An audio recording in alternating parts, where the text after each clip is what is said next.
Foltestach, you're very welcome to Suantraí Íosa, the Lullaby of Jesus, our program where we look at the readings for the following day and the liturgy for the following day.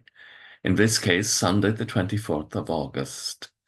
Now, if it wasn't Sunday, we would be celebrating the feast of Saint Bartholomew, also known as Nathaniel of Cana in Galilee. And there are notes about him under the video if you'd like to read them. Now, the first reading is taken from Isaiah 66. And it recalls that the Lord intends to gather all of the nations, and he's going to make some of them into priests and Levites. So nothing will be excluded from the nations. God's plan of salvation is for all. And Psalm 117, strong is his love for us, all of us. He is faithful forever. And then the letter to the Hebrews. The letter to the Hebrews here is explaining the meaning of suffering in our lives.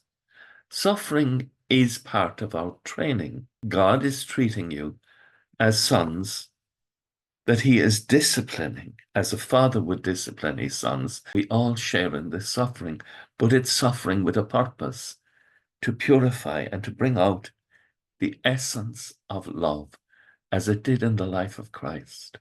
It is suffering that reveals to us the love of God.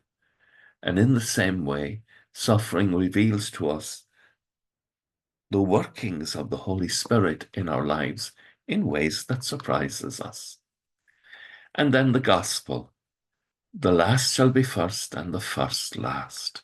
Try your best to enter by the narrow door, because I tell you, many will try to enter and not succeed. And the truth is, none of us can save ourselves, no matter how hard we work at it. No, we have to appeal to the mercy of God and call out to Christ. As Scripture says, those who call upon the name of the Lord shall be saved. So we genuinely call on God and we say, Lord, we are a broken people.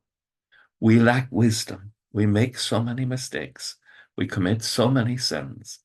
In your mercy, Lord, deliver us, cleanse us, set us free, but not alone that, inspire us, fill us with your Spirit, and grant to us, Lord, to the graces of your Spirit, to play a powerful role in the evangelizing of your world, that we might go out to the whole world and proclaim Jesus Christ as our Savior, to the praise and the glory of God.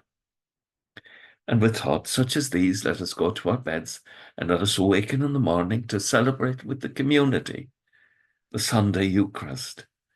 And let us remember in our prayers those who can't join us, who are sick at home.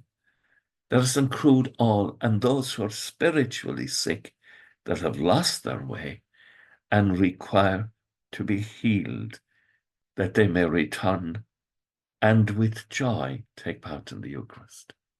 With thoughts such as these, let us go to our beds and let us pray that we shall indeed awaken in the morning with the praise of God on our hearts and on our lips. Agus go mana dia le cótach sibh, ahar mac agus spirit nave. Amen. Slán go fóill. Bye for now.